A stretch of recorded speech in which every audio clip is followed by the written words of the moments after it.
Nafas ini, apakah dia? Melihat wajah muda itu, saya tidak tahu mengapa. Banyak pembangkit tenaga listrik di desa Qianlong memiliki perasaan yang sangat baik di hati mereka.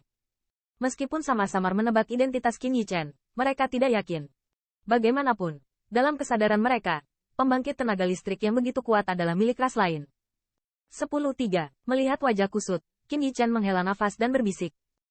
Ketika saya mendengar judul ini, pembangkit tenaga manusia ras itu sedikit terpana, dan saat berikutnya, mereka melihat, di atas langit, siluet yang akrab terbang. Dewasa, ketika dia datang ke Qin Yichen, dia pertama kali memberikan hadiah kepada yang terakhir, dan kemudian matanya juga sedikit bersemangat melihat ke arah banyak klan di desa Qianlong. Jika bukan karena Qin Yichen yang membelinya, dia tidak akan pernah melihat klan ini lagi, dan konspirasi keluarga Tong tidak akan terungkap. Pembangkit tenaga manusia di sini mungkin masih hidup dalam fantasi naif itu. Domba yang akan disembeli tidak diketahui. 10.3 bersaudara, tanda seru.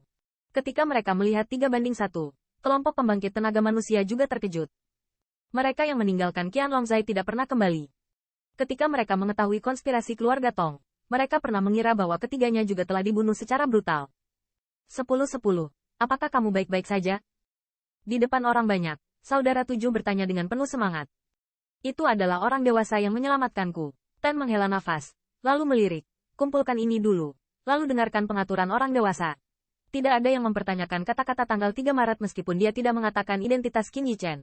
Tetapi karena dia mengatakan itu pasti kepercayaan mutlak pada yang terakhir. Setelah sama-samar bergumam pada diri sendiri, bagian dari pembangkit tenaga listrik ras manusia harus segera kembali ke desa Qianlong untuk memberitahu anggota klan lainnya. Bagaimana dengan orang-orang ini? 7 saudara menunjuk ke pusat kekuatan keluarga Tong yang telah rusak parah dan kehilangan kekuatan tempurnya, dan bertanya. Jangan tinggal satu. Qin Yichen melirik ringan, dan suara dingin keluar dari mulutnya. Ya. Pada tanggal 3, mengangguk, dan segera melihat pembangkit tenaga listrik yang tersisa di depan Qianlong Zai. Semuanya dijarah, dan mereka bersiul menjauh dari pusat kekuatan keluarga Tong yang telah kehilangan kekuatan pertempuran. Ah! Segera, jalur jeritan menjerit terus-menerus. Bau darah yang kuat juga menyebar di bagian antara langit dan bumi ini. Setelah mengetahui wajah sebenarnya dari keluarga Tong yang pernah paling mereka hormati, semua ras manusia di Qianlong Zai membenci mereka, bahkan jika mereka tahu bahwa ini akan menyebabkan balas dendam berdarah untuk keluarga Tong. Tetapi dengan kesempatan ini, mereka tidak akan bertangan lembut. Di bawah pembantaian ini, Qin Yichen juga diam-diam memperhatikan sekeliling dan membombardir pembangkit tenaga listrik keluarga Tong yang ingin mengacau dan melarikan diri. Meskipun dia mengatakan bahwa dia tidak akan dengan mudah melepaskan keluarga Tong, namun, dia tidak ingin membuat keluarga Tong menyadarinya begitu cepat. Dia akan mencabut keluarga Tong.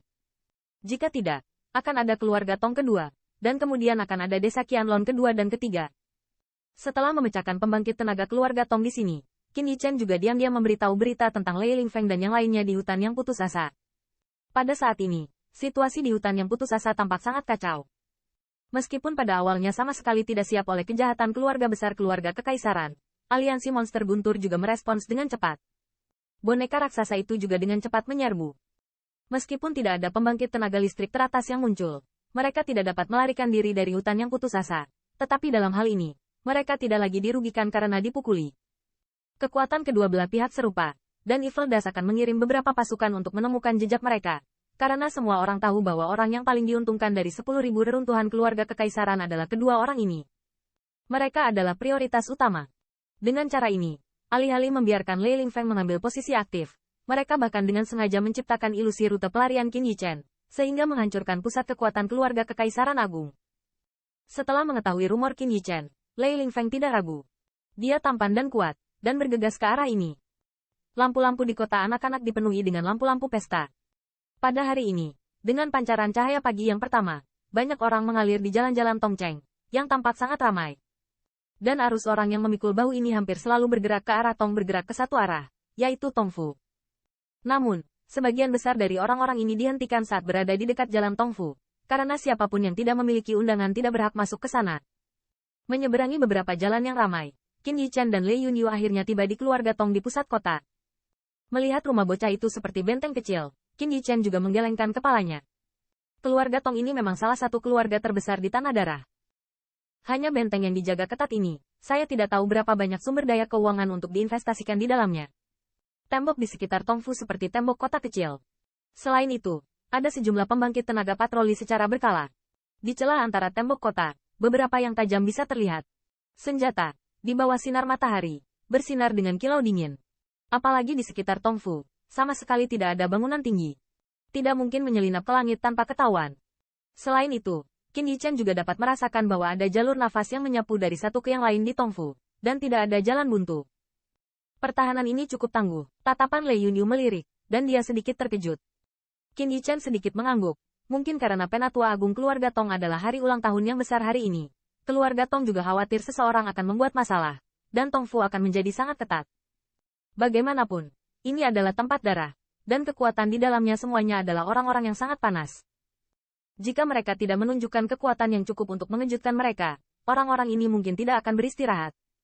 Di jalan-jalan, dari waktu ke waktu, terdengar seruan, dan rumah anak semacam ini cukup untuk dibandingkan dengan beberapa keluarga hebat di pengaruh tingkat pertama. Banyak orang berdiri di ujung jalan, dan dari waktu ke waktu ada beberapa orang yang memegang undangan. Dengan mata iri yang tak terhitung jumlahnya, mereka berjalan menuju rumah anak laki-laki yang seperti benteng itu. Setelah sedikit mengeluh, Qin Yichen dan Lei Yun saling melirik, dan berjalan menuju gerbang Tongfu. Namun, mereka tidak datang dengan tujuan ingin panjang umur,